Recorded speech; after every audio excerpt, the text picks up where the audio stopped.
Salut les potos, bon bah écoutez, on a une mauvaise nouvelle pour Up2Box qui s'est fait bloquer par les 4 plus gros FAI, donc les fournisseurs d'accès internet, Free, Bouygues, Orange. Donc tous les liens Up2Box généralement chez vous ne sont plus téléchargeables. À savoir que c'est très facilement contournable en changeant les DNS de votre carte réseau. Il y a certains d'entre vous qui n'ont pas dû avoir de problème puisqu'il y a beaucoup de gens qui par défaut ont changé leur DNS pour ceux de Google. Donc le 8888, 8884, 4, 2 x 4.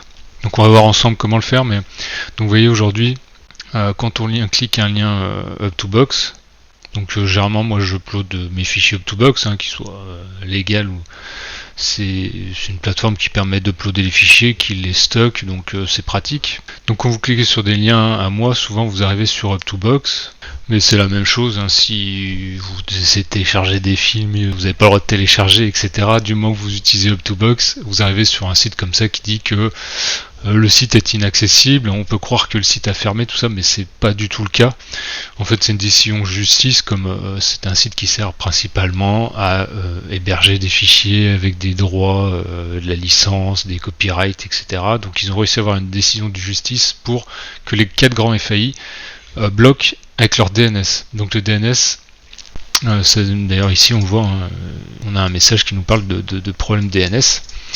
Donc tout simplement, vous allez taper réseau, vous allez dans les paramétrages de votre PC, si vous êtes sur Windows 7 ça change un petit peu, mais voilà, grosso modo vous allez dans les paramétrages réseau, ok, paramètres, modifier les options de l'adaptateur. Donc ce qu'on appelle l'adaptateur, c'est une carte réseau, donc carte soit filaire soit Wi-Fi, que vous soyez en câble ou en Wi-Fi, c'est exactement pareil. Donc là on voit, donc j'ai une connexion Bluetooth et que j'ai donc une connexion LAN, on voit un petit câble réseau RJ45 et la connexion Wi-Fi. Donc là je suis par exemple en Wi-Fi. Donc vous faites, c'est exactement la même manip sur l'un ou sur l'autre. Vous pouvez d'ailleurs faire les deux cartes si ça vous amuse, si vous ne savez pas laquelle des deux est la bonne. Donc bouton droit, propriété, et vous allez sur la version 4 normalement. Vous allez au niveau des DNS, utiliser une adresse de DNS spécifique, et là vous mettez 8, 8, 8, 8, 8, 8, 4, 4. Donc ça c'est les DNS publics de Google. À partir de ce moment-là, vous n'utilisez plus les DNS de votre fournisseur d'accès, mais ceux de Google. Alors attention, des fois vous avez besoin de redémarrer votre machine si ça ne marche pas immédiatement. Redémarrez votre PC après avoir fait ce réglage et vérifiez que le réglage, bien sûr, a bien été enregistré. Voilà.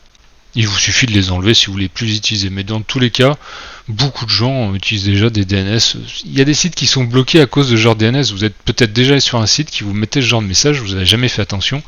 Et en fait, en changeant ces DNS, tout simplement, le site est de nouveau accessible. Donc, on retourne sur notre fameux Up2Box qui n'était pas accessible. On fait actualiser, et voilà, magie, Up2Box est de nouveau là. Donc voilà, mes chers potos. Si vous avez ce problème, que vous n'aviez pas changé vos DNS, vous pouvez le faire, et comme ça vous avez toujours accès à Up2Box et à sûrement plein d'autres sites auxquels vous n'aviez plus le droit d'accès, qui sont bloqués sur des suite à des décisions de justice, et que les fournisseurs d'accès sont un peu obligés des fois de s'y plier. C'est un autre débat, mais voilà, si vous aviez plus Up2Box, il est de nouveau là, il était juste caché. Bye bye.